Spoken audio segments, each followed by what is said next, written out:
Muy buenos días. Creo que los que estamos aquí somos los sobrevivientes del tornado, de la amenaza de tornado. Yo supongo, una suposición, que más de uno debe haber reconsiderado esta mañana al ver las advertencias, el salir. Ya afuera creo que no está lloviendo, ¿no? En estos momentos ya la lluvia pasó y gracias a Dios estamos aquí. Qué bueno. Mis felicitaciones por ese ánimo y ese deseo de, a pesar de toda circunstancia, estar aquí para honrar y adorar al Señor.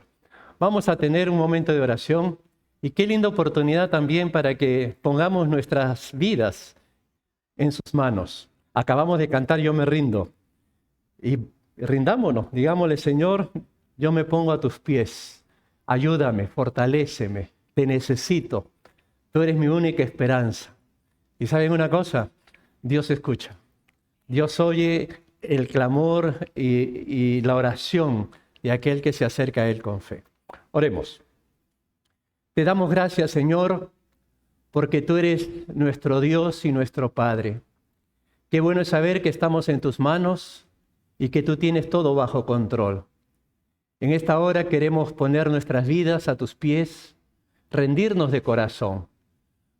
Esperar que realmente seas tú obrando conforme a tus planes y tus propósitos. Te pedimos también, Señor, en este momento, que tú nos ilumines, que sea tu palabra, tu verdad, la que oriente nuestras vidas. Una vez más, nos ponemos en tus manos y rogamos la dirección de tu Espíritu Santo. Te lo pedimos en el nombre de Cristo Jesús. Amén. Bien, hermanos. Estamos llegando a las finales de este precioso y hermoso libro del Apocalipsis. Hemos llegado la semana pasada al capítulo 21 y hemos comenzado a hablar acerca de esa ciudad, de esa, diríamos, de ese reino que nos espera cada uno de nosotros allá en los cielos. Hemos dado sus comienzos, hemos dado sus inicios y hoy precisamente quisiéramos continuar. Recuerden que la semana pasada la palabra de Dios nos decía que todo será nuevo. Vamos a tener nuevo cielo, nueva tierra, una nueva ciudad. Vamos a poder experimentar una nueva relación con Dios. Es decir, ya nuestra relación con Dios no va a ser esa oración de fe que oramos a un Dios que no vemos y que lo hacemos con fe y con la confianza que Él está. Allí en el cielo tendremos una nueva relación con Dios. ¿Cuál va a ser? El presente. Su presencia estará allí en vivo y en directo. Dios estará manifestando su presencia en medio nuestro. Vamos a disfrutar de los efectos de esta nueva creación, de este nuevo cielo, de esta nueva tierra, al punto que los resultados van a ser evidentes en nosotros como personas. Cuando dice, por ejemplo, enjugará Dios toda lágrima de los ojos de ellos. Y ya no habrá muerte, ni habrá más llanto, ni clamor, ni dolor, porque las primeras cosas pasaron. Allá en el cielo no va a haber llanto, no va a haber muerte, no va a haber clamor, no va a haber dolor. ¡Qué linda esperanza! Es por eso que cuando leemos estas palabras y recordamos el comienzo del Apocalipsis, que nos dice, bienaventurado el que lee y escucha estas palabras, porque nos hace ver que Apocalipsis es un libro de esperanza. Es un libro que nos llena de emoción, de expectativa. Algunos han visto el Apocalipsis como el libro cuco, es decir, el libro que da miedo, el monstruo, aquel que hay que tenerle cuidado y reparo, que mejor ni lo leamos. Todo lo contrario. Este libro fue escrito en un contexto donde los hermanos, los creyentes, eran martirizados, eran torturados, eran encarcelados. El mismo autor que está escribiendo esta epístola, guiado por el Espíritu Santo, está exiliado. Y está exiliado justamente por causa de su fe. Lo que quiere decir que estamos aquí frente a verdades que nos debe, como creyentes, llenar de ilusión.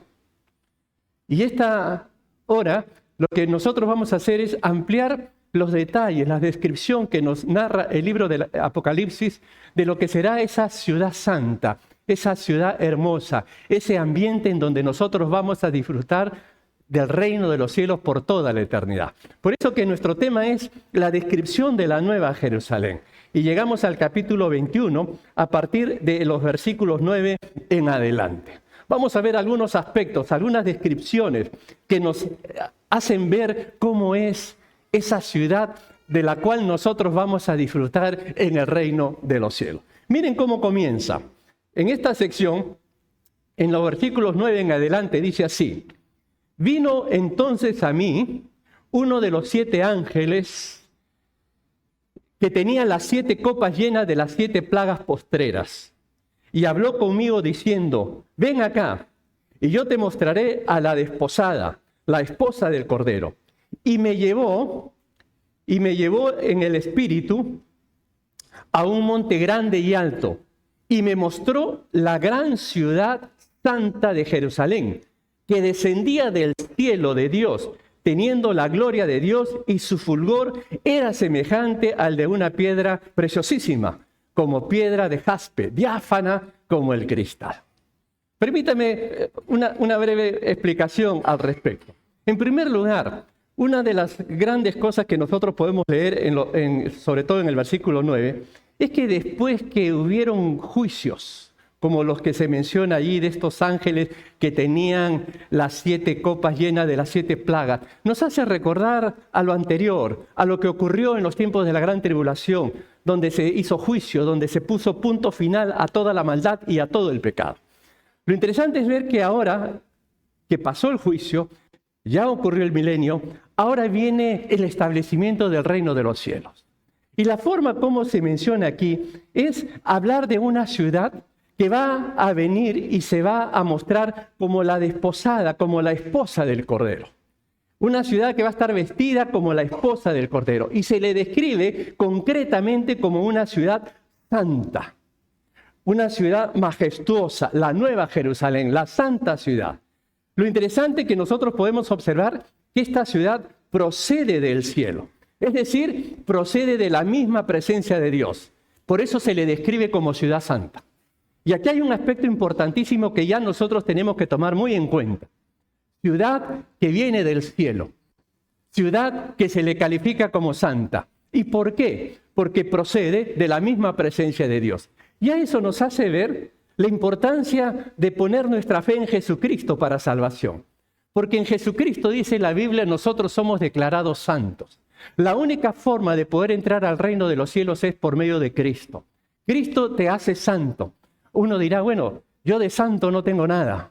Me falta mucho para poder llegar a esos niveles de santidad. Pues precisamente como nosotros somos pecadores, como estamos afectados por el pecado, necesitamos un mediador, necesitamos un salvador. Y Cristo Jesús, cuando muere en la cruz por nuestros pecados, precisamente ese es uno de los puntos importantes que hace. Nos santifica, nos declara santos. De tal manera que si yo muero en este instante, yo puedo entrar a la presencia del Señor. ¿Por qué? Porque Cristo está en mi corazón. Mientras yo viva aquí en la tierra, estoy en un proceso. Todos los creyentes estamos en un proceso de tener que entrar en el camino de la obediencia y de buscar cada vez más ir pareciéndonos a Cristo, entrando en ese proceso de santidad. ¿Por qué razón, mi querido hermano, necesitamos a Cristo para santidad? Porque estamos viendo que en la presencia de Dios, en esta ciudad celestial, es una ciudad que desciende del cielo y que por lo tanto es una ciudad santa. Y un detalle más. Si ustedes leen allí, van a notar que esta ciudad viene con la gloria de Dios.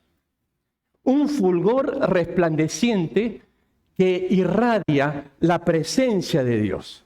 Cuando hablamos de la gloria de Dios, estamos hablando de la magnificencia, del esplendor supremo, al grado máximo, de la misma esencia de nuestro Dios que va a iluminar, que va a resplandecer en toda la nueva Jerusalén. Ese brillo que sobrepasa tal vez la capacidad humana para poder entender y para poder describir. Nosotros como humanos pensamos como, perdone la expresión, como terrícolas, ¿no? Como gente terrenal. Estamos acostumbrados a la tierra, estamos acostumbrados a los cambios climáticos, a las amenazas de tornado, como hemos visto, ya sabemos cómo es todo eso. Pero nos cuesta entender cómo será un orden diferente, una creación distinta. Y aquí vemos que esta ciudad vendrá acompañada de la gloria de Dios. Esto significa que viene acompañada de todo lo que representa la presencia divina de Dios en su santidad al grado sumo, al grado máximo. Recuerden que la Biblia dice lo siguiente: Dios es luz y que no hay ningunas tinieblas en él.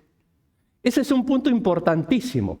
En la presencia de Dios no hay ni una tiniebla, no hay ningún poquito de mancha, no hay nada que lo pueda distorsionar. Todo es puro, todo es limpio.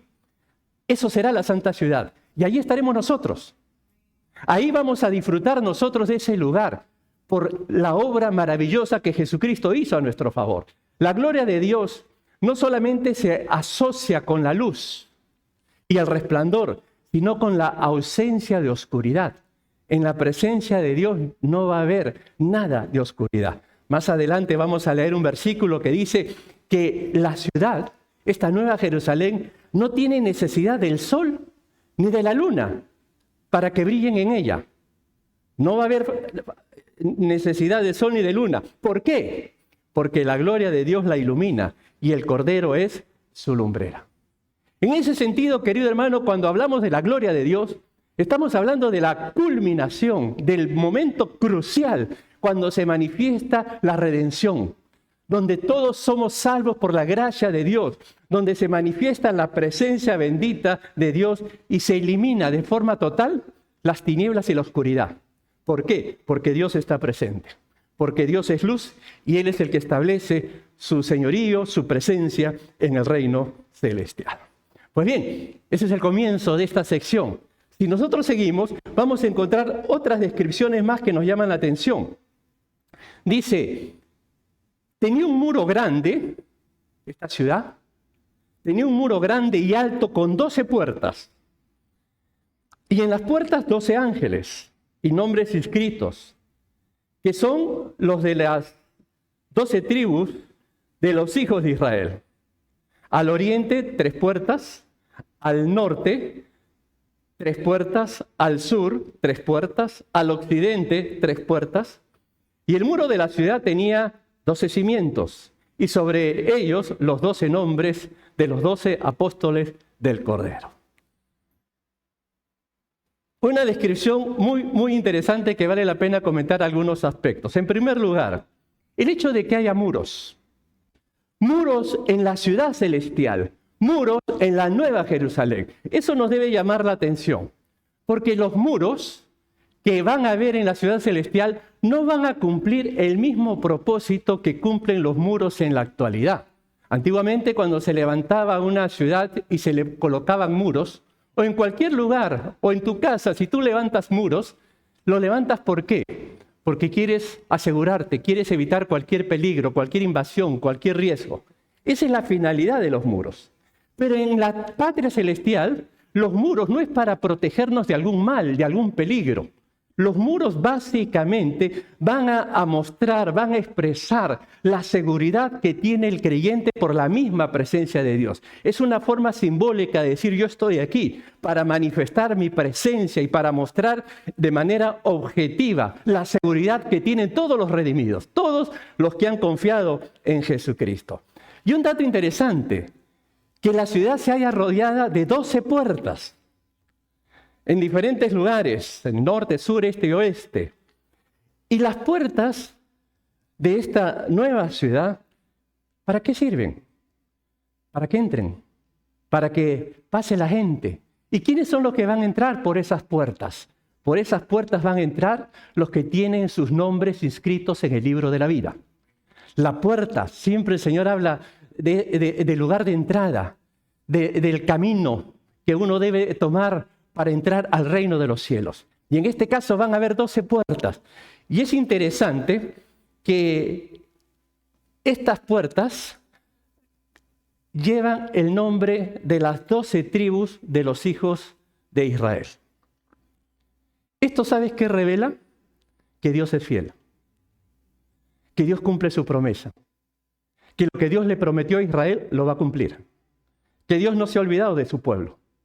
De aquellos judíos y aquellos israelitas que en el tiempo presente no reconocen al Mesías, pero van a despertar a la fe, van a creer. Y esto nos hace ver que Dios es fiel a su promesa, fiel a todo el pueblo judío que ha puesto su fe en el Mesías, tanto en el Antiguo Testamento como en el Nuevo Testamento. Recuerden que nosotros, por ejemplo, para ser salvos, tenemos que tener fe en un hecho que ocurrió en la historia del pasado. Los que vivieron antes de Cristo, para tener fe y salvación, tuvieron que tener fe en un hecho que iba a ocurrir en el futuro. pero todo se centra en la persona de Jesucristo. Y es ahí donde nosotros tenemos que recordar que la elección que Dios hizo de Israel no se discute. Hay promesas para el pueblo de Dios que se van a cumplir, para todo aquel judío que se arrepiente y crea en Jesucristo. El mismo apóstol Pablo lo dice así. Digo pues, ¿ha desechado Dios a su pueblo? En ninguna manera, porque también yo soy israelita, de la descendencia de Abraham y de la tribu de Benjamín. Dios no ha desechado a su pueblo y hay promesas que se van a cumplir. ¿Por qué creen ustedes que en la historia de la humanidad, el mundo, mucha gente, especialmente los vecinos de Israel, siempre han querido destruir a Israel? Hay afán, hay un desespero constante por desaparecer a Israel. Dios en su gracia y su misericordia siempre los protege, siempre los guarda. Porque el enemigo, el príncipe de este mundo, sabe que eliminando, destruyendo a Israel, ¿sabes qué ocurre? Se posterga la venida de Cristo. Se posterga el establecimiento del reino. Pero cuando el pueblo de Dios despierte en los tiempos de la gran tribulación y reconozca al Mesías, es donde viene la consumación de los siglos, la consumación del tiempo y se establece el reino de Dios. Otro detalle interesante que aparece en el versículo 14, que no solamente se colocan en las puertas los nombres de los hijos de las 12 tribus de Israel, sino también en los 12 cimientos, y que sobre esos cimientos se colocan los 12 nombres de los 12 apóstoles del Cordero. Ese es otro dato interesante, que en los cimientos aparecen los nombres de los 12 apóstoles del Cordero. En primer lugar, 12 apóstoles. Yo no sé qué vamos a hacer con tanto apóstol que se levantan en estos tiempos. Sobran. Hay mucha gente que se llama apóstol. Para mí que esa gente sobra. Los apóstoles son los que el Señor escogió. Uno lo traicionó y fue reemplazado por Matías. Y punto. Los 12 apóstoles fueron los que establecieron el cimiento que nosotros tenemos como Nuevo Testamento. Los 12 apóstoles fueron los que establecieron la doctrina apostólica, la doctrina de la iglesia. El fundamento de nuestra fe es el fundamento apostólico, que establecieron los apóstoles que el Señor Jesucristo escogió. Por eso, el hecho de que se mencionen 12 tribus, las 12 tribus de Israel, y los 12 apóstoles por separado, es una muestra de que estamos hablando de grupos diferentes, pero que todos ellos están disfrutando ahora de la presencia de Dios. Nos hace ver entonces que en la patria celestial, los ciudadanos del reino de los cielos son la iglesia, los santos de la era presente, Israel que ha creído en el Mesías, ese Israel de todos los tiempos. Judíos y gentiles serán un solo pueblo. El Dios de los judíos es el Dios de los gentiles. Es el único Dios, el verdadero Dios. Y por eso que nosotros podemos en ese sentido tener y guardar esa esperanza. Las 12 tribus de Israel, los 12 apóstoles y sobre todo, noten el detalle, los nombres de los apóstoles están colocados en los cimientos, como un recordatorio de que ellos fueron los que establecieron el fundamento y la base de lo que nosotros tenemos como fe y como doctrina de la iglesia y de la palabra del Señor. Si nosotros avanzamos en la lectura del capítulo 21, después del versículo 14, entre el versículo 15 al 17, se habla de un ángel que toma medidas, que empieza a medir. Simple y sencillamente quiero decir lo siguiente. El hecho de que se hagan medidas, ¿sabes qué te revela? Que todo va a ser perfecto. Que como decimos en palabras populares, va a estar hecho a la medida. Esa ciudad va a ser hecha de tal forma que no va a haber ningún desperfecto, que no va a haber ningún daño, que todo va a estar fríamente calculado. El autor y el creador, el constructor, es nada menos que nuestro Dios. Para nosotros es difícil poner una figura. Hay mucha gente que se ha aventurado. Si ustedes buscan en internet, en Google, la Nueva Jerusalén, van a ver algunas fotos y algunos mapas. Es aventurado pensar cómo es. Algunos la ponen cuadrada, otros la ponen piramidal, otros la ponen cúbica. Eso para nosotros el día de hoy es lo de menos. El tener un mapa, un plano, es más despertar nuestra curiosidad. Y bueno, si alguien se quiere aventurar, que lo haga. Pero lo más importante, ¿saben qué es? que cuando pensamos en la patria celestial, recordar las palabras de nuestro Señor Jesucristo. No se turbe vuestro corazón. ¿Creéis en Dios? Creed también en mí. En la casa de mi Padre muchas moradas hay. Si así no fuere, yo os lo hubiera dicho. Voy pues a preparar lugar para vosotros.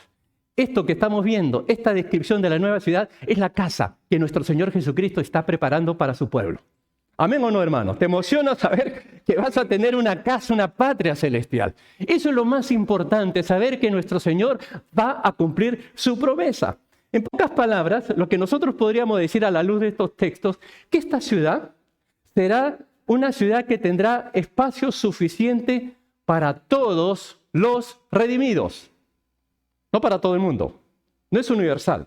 Es para todos los redimidos. ¿Y quiénes son los redimidos? Aquellos que se han arrepentido y han reconocido a Jesucristo como Señor y Salvador. No son los que nacen cristianos, son los que se arrepienten de sus pecados y aceptan a Cristo como Señor y Salvador.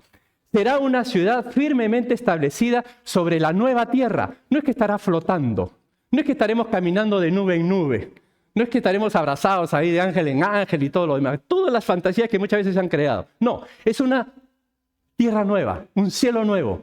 Y esta nueva ciudad va a estar establecida en esa tierra nueva sobre cimientos. Sus murallas y sus puertas estarán claramente establecidas. Pero sobre todo, lo más importante y lo más significativo de esta nueva ciudad es que disfrutaremos de la misma presencia del Dios Todopoderoso. Él estará presente en medio nuestro. Algunos detalles de los materiales que hay en esta ciudad. Observen ustedes. El material de su muro era de jaspe, pero la ciudad era de oro puro, semejante al vidrio limpio. Y los simientes del muro de la ciudad estaban adornadas con toda piedra preciosa. El primer cimiento era jaspe.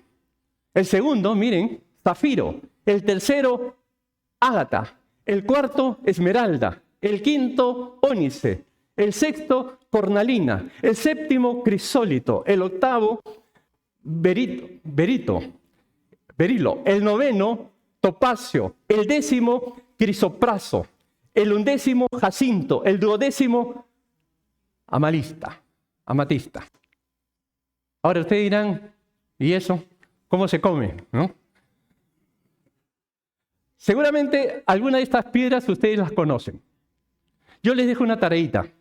Yo la hice en estos días. De paso les va a servir para repasar otra vez el capítulo 21 de Apocalipsis. Vayan a esta sección, vayan a Google y pongan la primera piedra y búsquenla. Y les va a salir cómo es. No lo hagan ahora, pues, ¿no? Háganlo después. Y vayan y paséense por las 12 piedras. Son piedras muy bonitas, muy hermosas. Así va a estar adornado. Ahora, cuando vayan a Google, tengan cuidado porque muchas veces me he encontrado que esas piedras les ponen un significado. Dicen, esta piedra sirve para espantar estos amores, ¿no? Esta piedra es para quitarte tal. Algunos le dan otro significado esotérico, ¿no? De piedra de amuleto, piedra de esto, piedra del otro, etcétera, etcétera. Lo importante para nosotros es rescatar cómo son, para que tengamos más una idea de cómo va a estar adornada esta nueva ciudad. Pero solamente permítame subrayar una frase que aparece allí. La ciudad era de oro puro, semejante al vidrio limpio. ¿Te imaginas una ciudad de oro? De oro puro. Una ciudad edificada en oro finísimo, tan puro que se compara al vidrio limpio. El oro brillante como cristal limpio, que se trasluce, que se puede ver toda la magnificencia, todo lo maravilloso. Ese oro es tan puro que hasta es transparente. Y noten, las calles serán de oro. Así que, hermano, anda despidiéndote de las pistas estas de acá de asfalto y que algunos tienen su huequito por ahí, ¿no? Imagínate esas calles, esas pistas de oro. Ahora, nuestra mente puede pensar que este es un sueño, una fantasía de locos, pero está en la Biblia, está en la palabra de Dios, y yo lo creo. Yo creo que vamos a disfrutar de esas calles de oro, de esas maravillas que nos vamos a quedar realmente impresionantes. Si hasta ahora tú has podido conocer lugares que te han impresionado y que te has quedado realmente hasta con la boca abierta, lo que viene, lo que se va a manifestar, lo que va a construir nuestro Dios va a ser extraordinario. Va a ser sumamente extraordinaria. La mente humana no lo puede concebir, no puede calcular ni medir la grandeza de lo que Dios está preparando para sus hijos.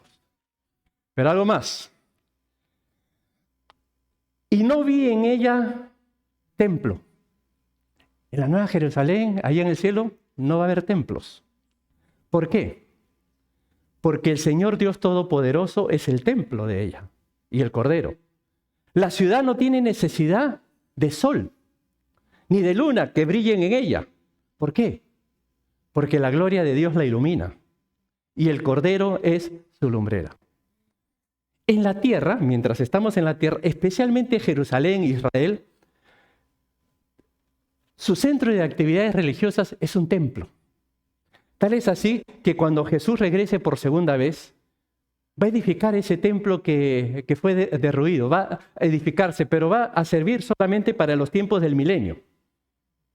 Pero en la Nueva Jerusalén, en la patria celestial, dice que no hay necesidad de templo. No necesitamos un templo. ¿Sabes por qué? Porque el Señor Dios Todopoderoso es el templo de ella y el Cordero. Esta es una frase que realmente nos impacta, porque nos hace ver que nuestro Dios soberano, el dueño, el creador de todas las cosas, el que tiene control de todo, Él hace que su presencia realmente pueda santificar todo lugar. El Cordero también viene a ser como el lugar santísimo de la Nueva Jerusalén junto con el Padre Celestial. Ellos serán adorados. Y dice allí que la ciudad no tiene necesidad de sol ni de luna que brillen en ella. No hay necesidad del sol. No hay necesidad de la luna. ¿Por qué? Porque la gloria de Dios la ilumina y el Cordero es su lumbrera. La presencia de Dios ilumina, porque Dios es luz. Antiguamente en el templo había un lugar especial donde se manifestaba la presencia de Dios, el lugar santísimo, la Shekinah, donde se glorificaba el Señor una vez al año. Era la práctica religiosa. Había que hacer todo un ritual para llegar a ese lugar. En la patria celestial no hay templos, no hay partes, no hay altares. Todo es la Shekinah.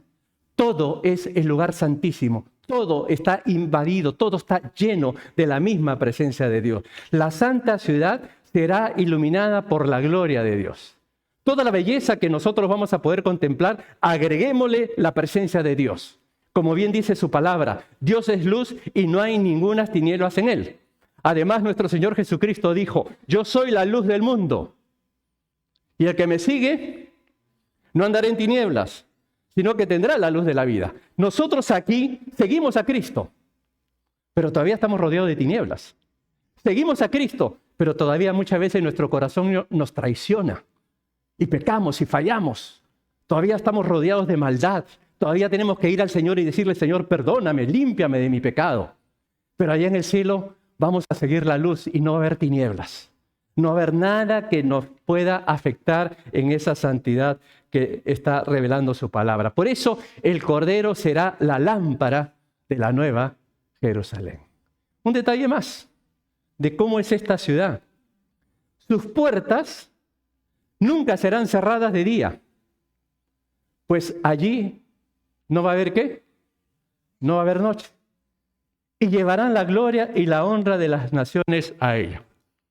Aquí hay dos cosas, querido hermano, que no vamos a tener y que sí las tenemos ahora.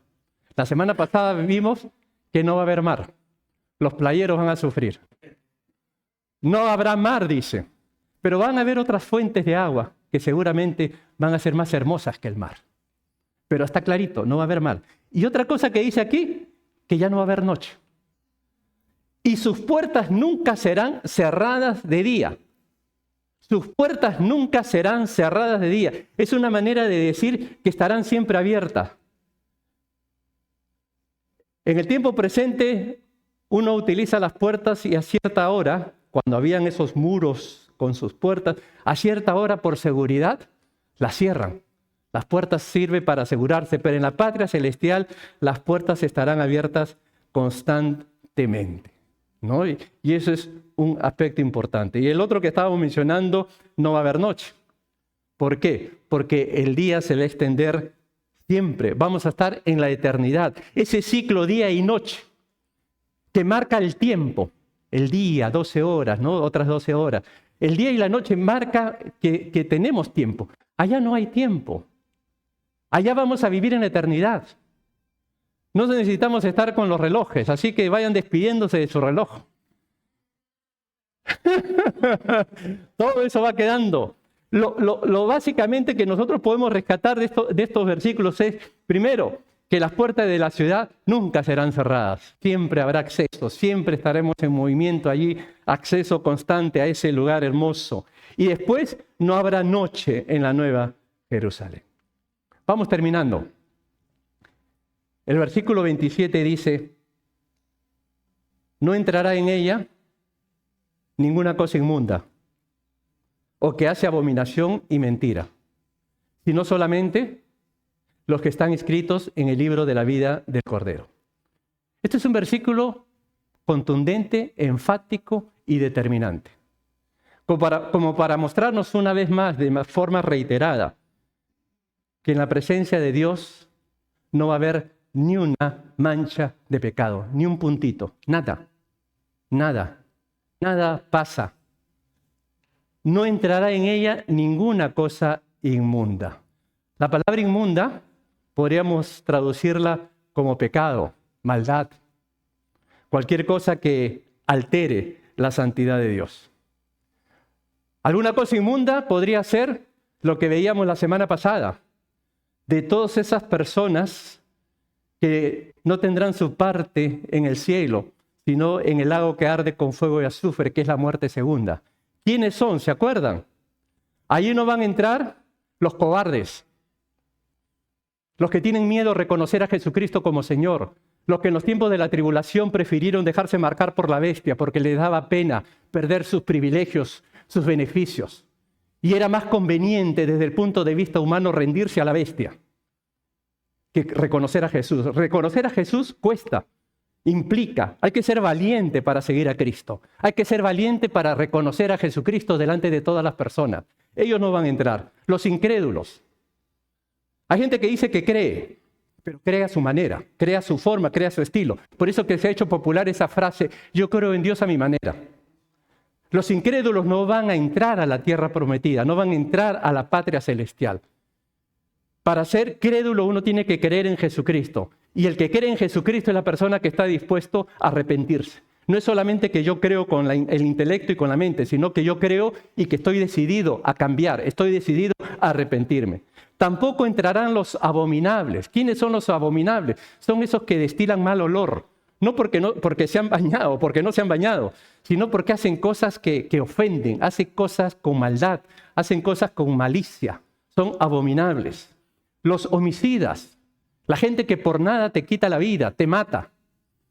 Hay gente que por $100 está dispuesto a matar a otro con tal de ganarse los $100. Pero también hay gente que mata la honra, hay gente que ofende, que aborrece. Y la Biblia también dice que el que aborrece a su hermano es un homicida. Ellos no van a entrar a la tierra prometida. Ellos no van a entrar a la patria celestial. Los fornicarios, todos los que tienen esas prácticas inmorales de sexualidad, sean solteros, sean casados, no entrarán. Los hechiceros, ¿cuánta gente le gusta confiar más en el brujo, en el encantador, en el que le lee las cartas? ¿Cuánta gente se gasta mucho dinero antes de acabar el año en el zodiaco? Quieren estar seguros de lo que les espera el futuro. Prefieren confiar en su brujo, en su hechicero, que en lo que dice la palabra de Dios. Les cuesta creer en ello. Ellos no van a entrar. Los idólatras, ¿quiénes son los idólatras? Todo aquel que tiene una cosa, un objeto, una persona, en primer lugar, es su ídolo. Y a Dios lo tienen en segundo lugar. Hay gente que su ídolo es su dinero, su ídolo es su trabajo, su ídolo es su familia, su ídolo es una persona. Eso es su ídolo, ese es su Dios. Pues los idólatras no entrarán. Y los mentirosos. No van a entrar los que están acostumbrados a decir mentiras blanquitas, como dicen. Esa mentira es necesaria. Si yo le digo la verdad, lo mato. Tengo que mentir. Pues tus mentiras servirán aquí, pero en el cielo no hay. No hay mentirosos. Ninguno de esos. Por eso el que hace abominación y mentira. Ese ha sido el estilo de vida, la filosofía del mundo entero que vive de espaldas a Dios. Viven como quieren, viven como les parece, viven como les da la gana y viven siempre dando espalda a Dios. En la ciudad celestial, en la Nueva Jerusalén, dice que no entra nada de eso. Ahora, aquí tendríamos que hacer una breve acotación, muy breve. Y quiero leerles no mis palabras, sino las palabras de un comentarista. Porque da la impresión, cuando uno lee estas palabras, que todavía hay esperanza en la eternidad para los que no creyeron. Porque si está diciendo que no entrará ninguna cosa inmunda, quiere decir que si se arrepienten, pueden entrar.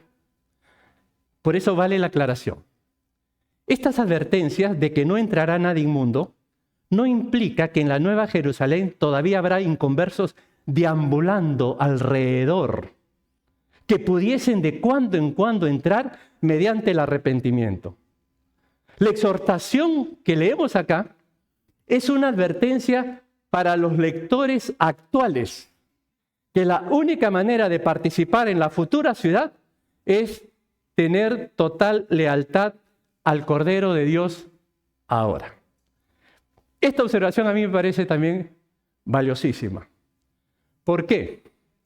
Porque en la Biblia tú no vas a encontrar ningún indicio, ninguna sugerencia de que haya posibilidad de salvarse en la eternidad o después de la muerte.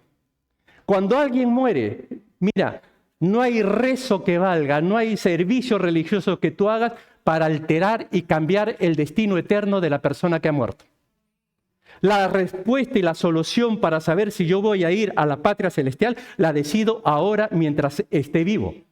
Por eso que la Biblia dice que el que cree en Cristo tiene vida eterna. Y eso se resuelve estando vivo. Muerto ya no hay nada que hacer. Está establecido que los hombres mueran una sola vez y después el juicio. Quiere decir que para poder yo estar seguro de entrar a la patria celestial, de poder disfrutar del reino de los cielos, yo tengo que resolverlo eso ahora. Y gracias a Dios, los que estamos aquí tenemos esa fe y esa convicción. Y quiera Dios que más bien llevemos este mensaje, esta esperanza, para quienes no tienen a Cristo y que están con la ilusión. ¿Cuánta gente me ha dicho a mí, yo voy a seguir viviendo mi vida como me da la gana? Y cuando ya esté a punto de morir, me voy a arrepentir. Eso nunca llega. Porque el que vive una vida de espaldas a Dios, más bien cuando está a punto de morir está peor. Y la Biblia te menciona una excepción de aquel hombre que estaba muriendo al lado de Jesús y estaba a punto de morir y le clamó al Señor, Señor, acuérdate de mí cuando vengas en tu reino.